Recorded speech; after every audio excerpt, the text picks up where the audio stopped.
मैं आपका मेज़बान राजा मोहम्मद शफ़ी।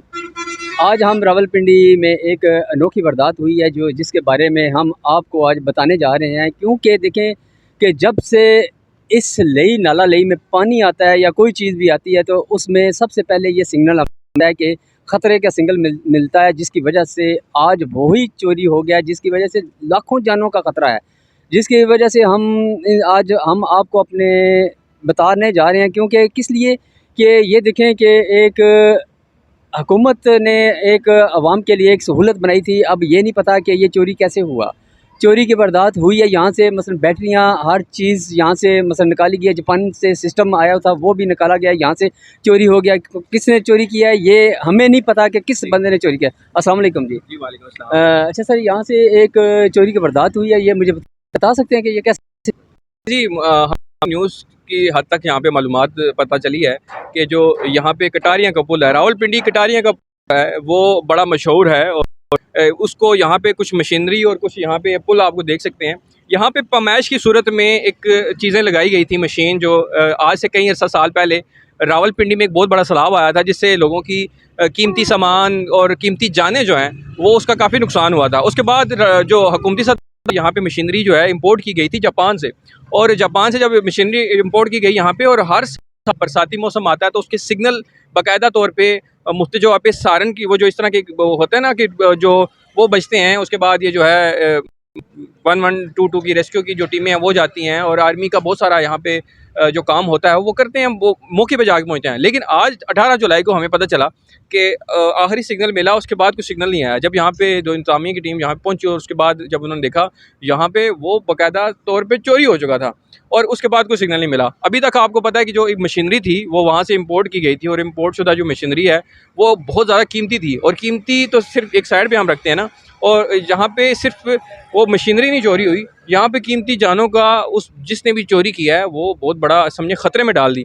क्योंकि यहाँ पे आप अगर लई का ये जो आप मनाजर भी देख रहे हैं बिल्कुल साथ साथ हैं, और इस लई को खुला किया गया था बाकायदा इसको, ताकि जो सैलाब की सूरत ना बन सके। पूरी इंतज़ामिया की यहाँ पे जो कारकर्दगी है बड़ी ज़बरदस्त थी। मैं इन चीज़ को इनको लेकिन ये जो मैं समझता हूँ कि चोरी किसने किया, ऐसा कौन चोर था। हम समझते हैं शायद रोडों में जो पोल्ट्री वगैरह हैं, जो नशई हैं, वो शायद चोरी कर लेते, लेकिन इतना बड़ा सिस्टम वो शायद नहीं चोरी कर सके। नहीं, सबसे बड़ी बात ये ना कि देखिए अभी समर का मौसम है, हाँ अभी हाँ कोई पता नहीं, बारिशों का सिलसिला भी बारिशों का बारिशों का बिल्कुल सिलसिला। अब मुझे ये बताएं कि इसमें अलर्ट नहीं जारी हो सकता सर, अलर्ट जारी नहीं हो अलर्ट नहीं सकता जारी है। हो सकता। अलर्ट जो आगे पीछे जो जितनी भी ये वादी है, देखे ना कि इनके लिए कितनी मुश्किल बनेगी। यही ये सिर्फ कोई एक हद तक कोई एक इलाका नहीं है, ये यहाँ से शुरू होता है, इस्लामाबाद से शुरू होता है, और समाज और रावलपिंडी है वहाँ तक जाता है, और यहाँ पे लाखों की तादाद में लोग रहते हैं। और लई के साथ साथ जितने भी इलाका वहाँ पे, वो समझें कि इस टाइम पे ख़तरे में डाल दिया उस चोर ने।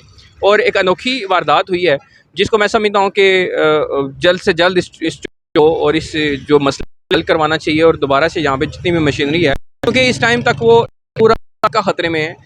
समझता हूँ कि किसी भी टाइम जब पानी भाव ज़्यादा आता है, कोई पता नहीं होता, कुदरती काम है। अगर पानी ज़्यादा आ गया और वो लोगों के घरों में चला गया, और कीमती मवेशी लोगों ने यहाँ पे रखे हुए हैं, कीमती जानें हैं, बच्चे हैं यहाँ पे, लोग छोटे छोटे बच्चे हैं जो, और उनकी वजह मतलब बहुत बड़ा नुकसान हो सकता है। तो इंतज़ामिया इस चीज़ पे काम कर रही है। मैंने जहाँ तक अपनी रिसर्च की है, इंतज़ामिया बहुत अच्छा काम कर रही है। लेकिन ये चोरी होने की बड़ी वजह क्या हो सकती है, ये आप देख सकते हैं इसी चैनल यहाँ में। पे मुझे ये बता दें कि यहाँ पे कोई मसलन चौकीदार वगैरह या कोई इंतजाम कुछ नहीं कह सकते, क्योंकि देखिए आप इस साइड पे अगर आप दिखाएं ना, तो ये आईजीपी रोड है, और आईजीपी रोड यहाँ से इस्लामाबाद तक जाता है, और ये एक मसरूफ़ तरीन रोड है, और उसके उस रोड पुल के ऊपर बिल्कुल साथ करके वो है। तो यहाँ पे कोई गार्ड सिस्टम या कोई इस तरह का सिस्टम था नहीं कि वो प्रॉपर एक होता है ना कि एक मशीन निस्फ है और उसको कौन उठाएगा, उसमें से कौन चीज़ें निकालेगा। तो ये चीज़ें इंतज़ामिया बेहतर समझ सकती है, हम तो यहाँ पे आपको सिर्फ मेरा तो ख्याल यही था कि देखो ये लाखों की करोड़ों की चीज़ है, मशीनरी है, यहाँ पे कोई ना कोई तो गार्ड तो महकमे को ये तो देखिए इंतज़ामिया ये वासा यहाँ पे शायद इसको डील कर रही है, तो आप उनसे जाके पूछ सकते हैं,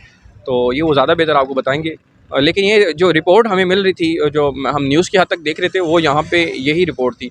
तो बाकी आप इस चीज़ को देख सकते हैं। अभी अभी अभी जो कर रहे हैं, अभी इस पर सेफ्टी का इंतज़ाम किया जा रहा है, जो कि हम पाकिस्तान का कहते हैं ना कि जब मसला हो जाता है उसके बाद हल किया जाता है। मसले से पहले उस चीज़ को हल नहीं किया जाता।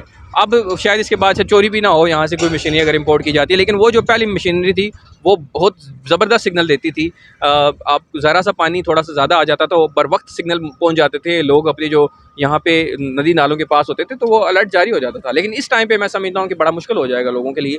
तो लेकिन अभी जो है, अभी वो जो है सेफ्टी के इंतज़ाम किए जा रहे हैं, जो कि मुझे लगता है कि बेहतर हैं, करने चाहिए। लेकिन ये पहले कर लिए जाते तो शायद वो चोरी ना होता। बहुत बहुत शुक्रिया जी। हाँ, शुक्रिया करते हैं, उन्होंने बहुत अच्छी हमें इन्फॉर्मेशन दी है इसके हवाले से, हमें उन्होंने बताया है। तो हम महकमे वालों से यही अपील करेंगे कि जहाँ पे जितनी इतनी कीमती मशीनरियों का खर्चा किया जाता है वहाँ से एक मुलाज़म या चौकीदार वहाँ पे रखा जाए ताकि इन चीज़ों की सेफ्टी रखी जाए, इसलिए कि ताकि अवाम के लिए मुश्किल ना इसलिए हम इसके साथ इजाज़त चाहते हैं। अल्लाह हाफ़िज़।